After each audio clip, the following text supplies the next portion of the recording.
like to talk about so many things,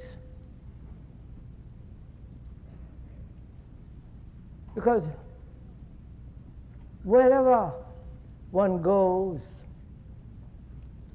Europe, India, Australia or America, one finds more or less the same human problems.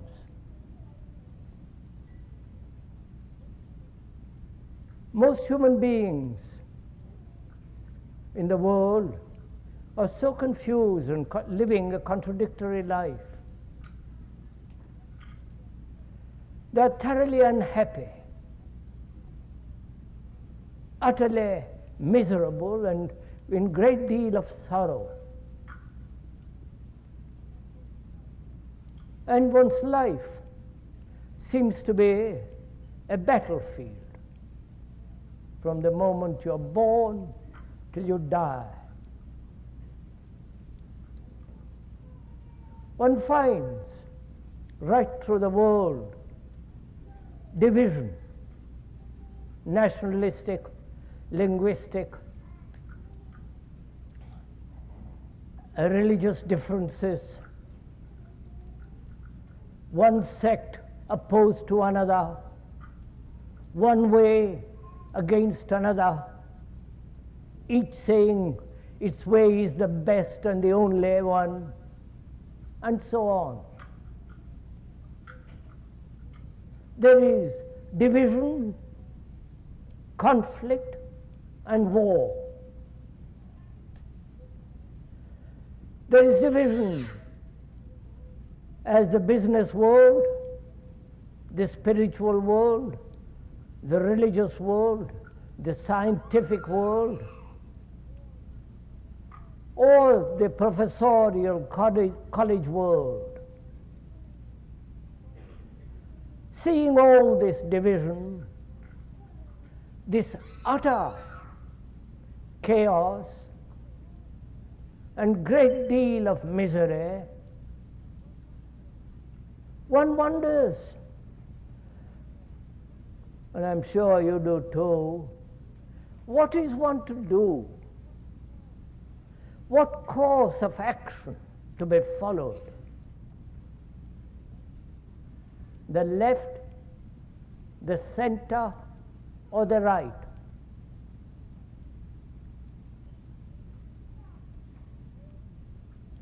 Or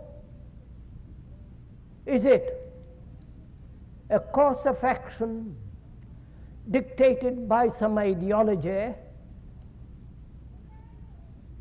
some belief, some authoritarian dictum, or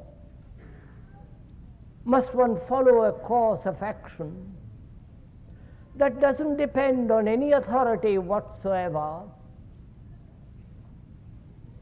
neither the left, the center, nor the right, or any guru, any teacher, any priest, or follow any organized religion, Catholic, Protestant, what you will, but follow one's own inclination, tendency, or follow one's own experience and knowledge, self-reliant, confident, and purposeful.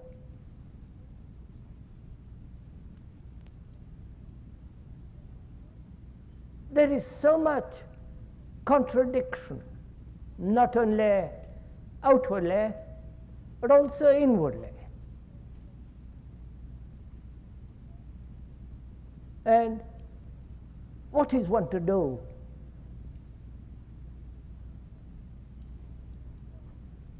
And I'm sure you must have asked this question many times.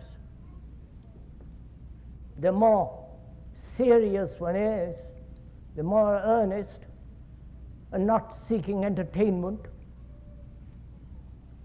One must have really deeply asked this question, confronted by a world that is so chaotic, contradictory, divided.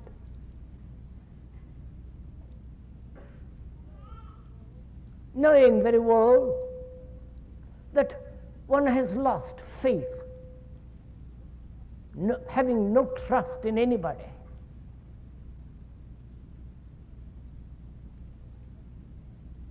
No teacher, no professor, no priest or authoritarian utopia.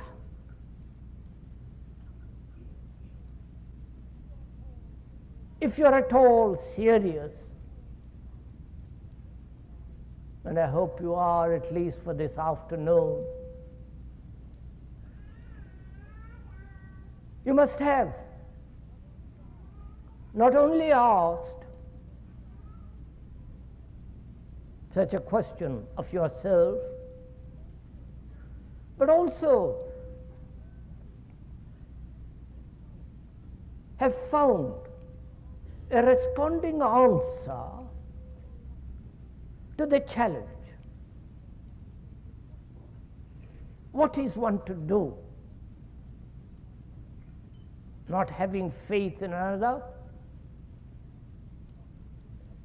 not be dependent on some savior, some teacher, some authority, then where are you to look for light, for an understanding? What we are trying to do is to find out for ourselves, confronted with this extraordinary problem of living, with all its contradictions and complexities, what is the course of action which will not be contradictory, which will be whole, complete, which will not produce more agonies, more mischief, more confusion.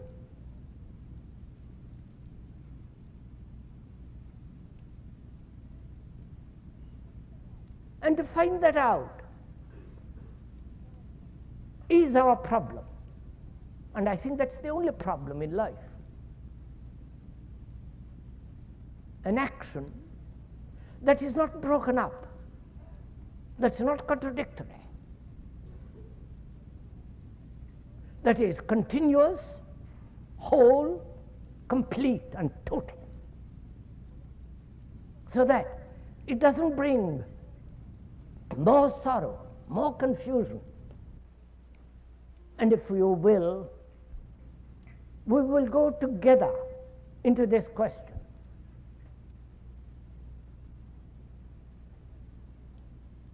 Bearing in mind that the speaker has no authority whatsoever.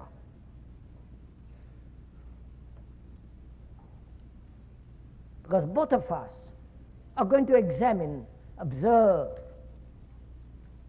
this phenomenon called life, living, and find out the truth of the matter. If there is an action,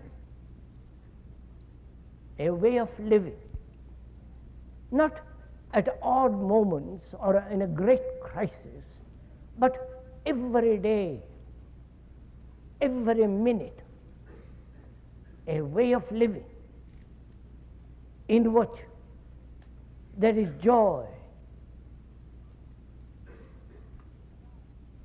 there is no violence, no brutality, no contradiction, and obviously no imitation and dependency. Unless we find such a way of living,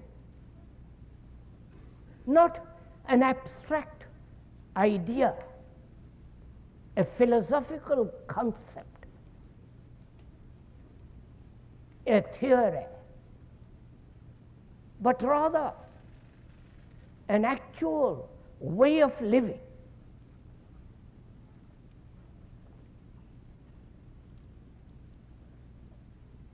Whether there can be an action so complete, so whole, so completely non-contradictory,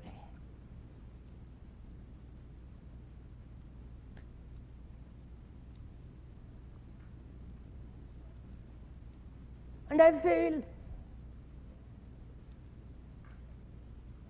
to live that way is the only religious way, none other.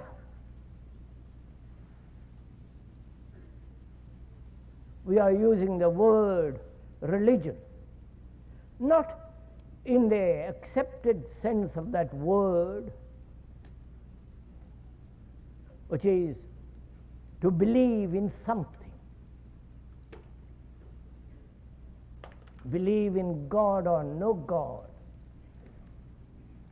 or believe in some conceptual ideation. We are using that word, a way of life in which every action is whole, complete and full of ecstasy.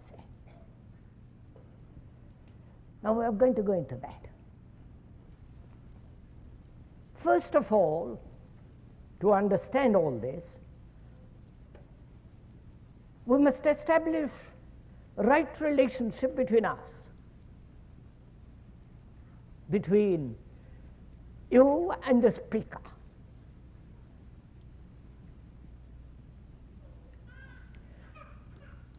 He is not teaching you in the ordinary sense of that word, giving you what to, telling you what to do. The word teach is to give information, to make one understand, to point out, to inform.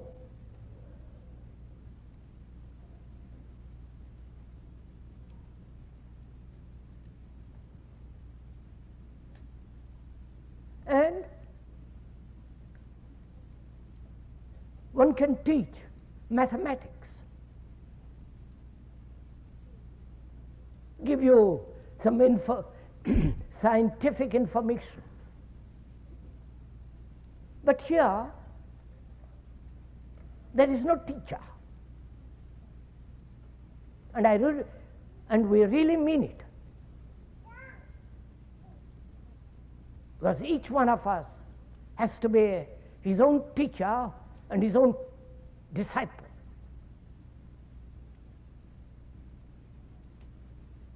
And this is a very serious matter.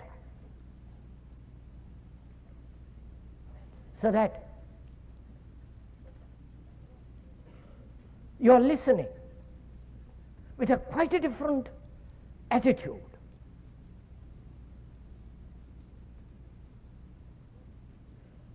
You are listening to the speaker, to the words he's using, and understanding those words, watching through those words all your own reactions and responses and conditioning.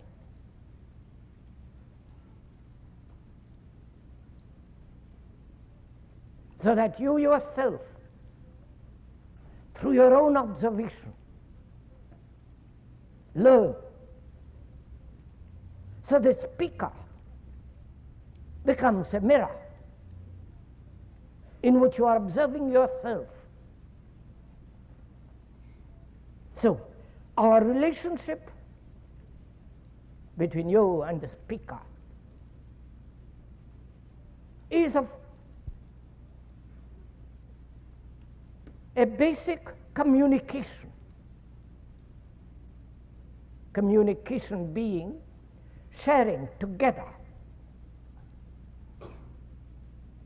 understanding together, working together. That's what the word communication means, to commune. So,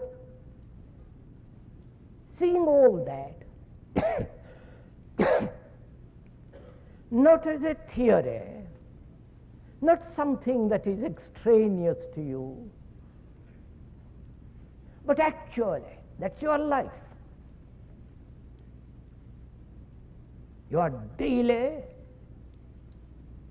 contradiction, your daily battle, your daily irritations, anger, hatred, brutality.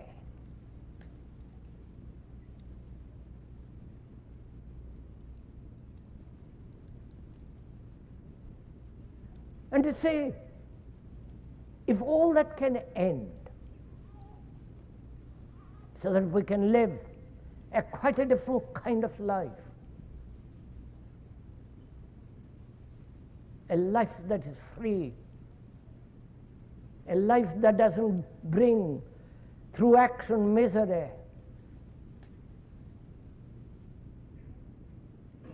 a life that is really, completely, totally peaceful.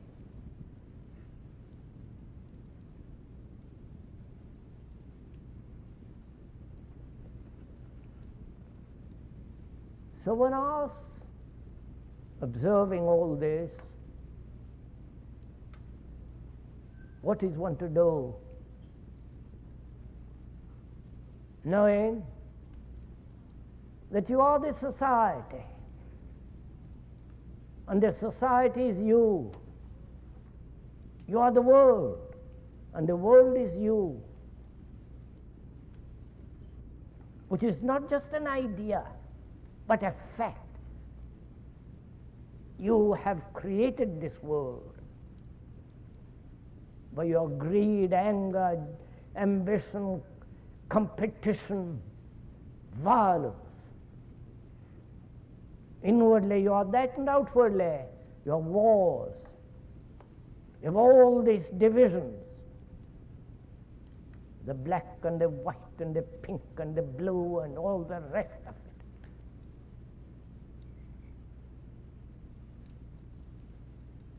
Prejudice, antagonism, brutality.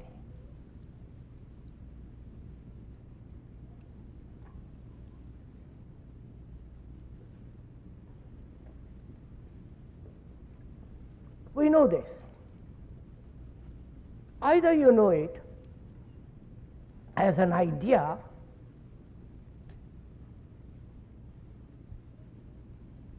or you know it actually. You know it through a magazine, through a newspaper, or somebody has told you. Or you have observed it in yourself. You have seen it in yourself completely. And therefore, there is no need for another to tell you what the world is like. You don't have to read a single newspaper, a magazine, or listen to any talk. If you know for yourself what you are, realizing what you are, then the question is entirely different. The question what to do. Because one realizes what one is. One is confused, as the world is. One lives in contradiction, in division, as the world is.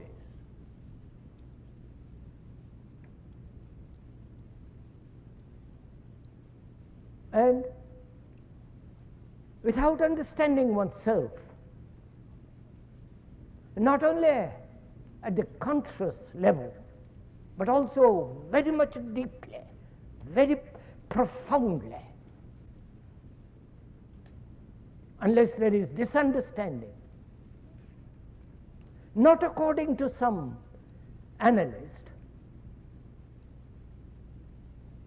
Freud, Jung, or your own particular pet analyst,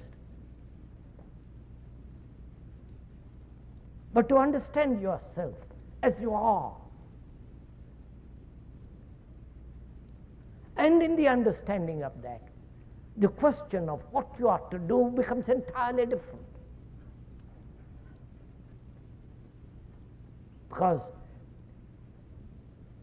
now you are putting the question in relation to the world as though it was something outside of you.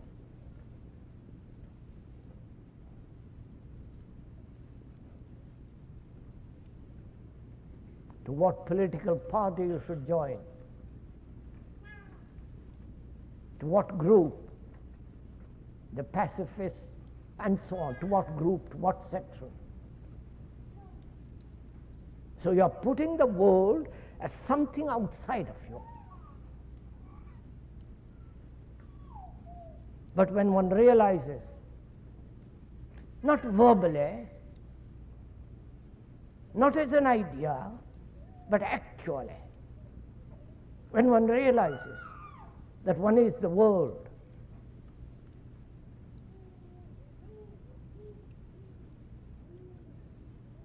and one's responsibility to the world is the responsibility of understanding yourself so completely.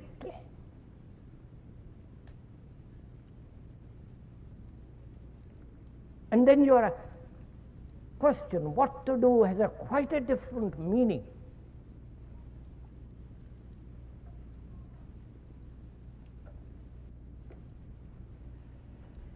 So the question is,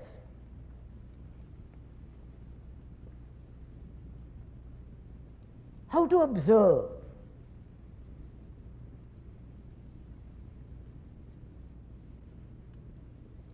How to observe oneself.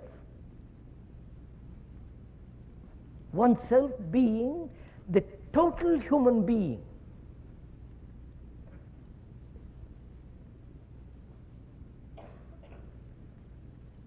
You are not an American,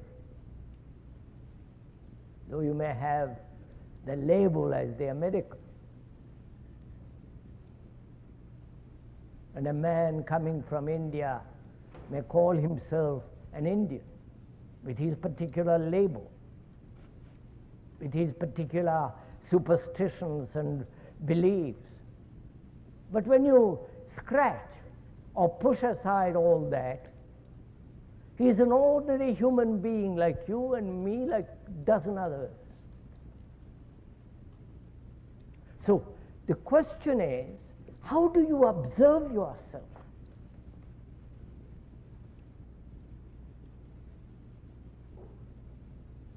Because without knowing yourself,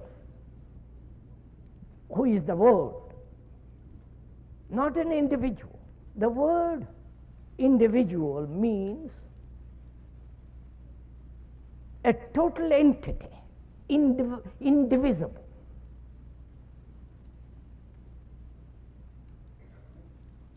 An individual means a human being in whom there is no contradiction, no division, no separation. Is a total unit, harmonious unit. That word, the individual, means that, indivisible. So we are not you are not individuals, you're all broken up, contradictory in yourself.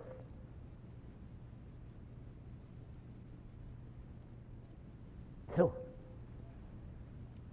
how are you to look at yourself? Please do listen to this. It's quite absorbing, this. It demands a great deal of intelligence. It's great fun. much more fun than any book.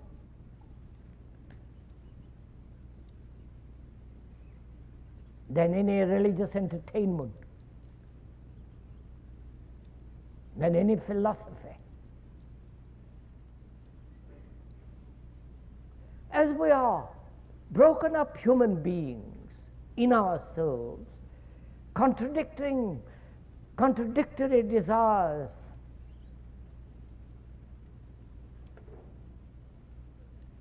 feeling inferior or superior, being afraid,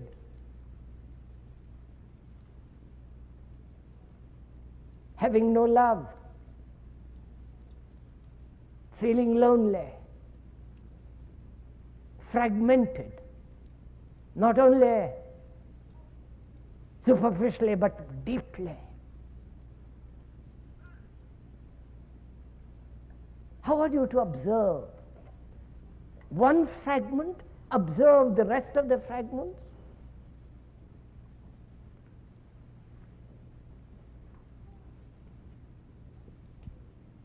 One becoming the censor, the examiner, the observer, watching over the rest of the fragments. And what gives him the authority over the other fragments?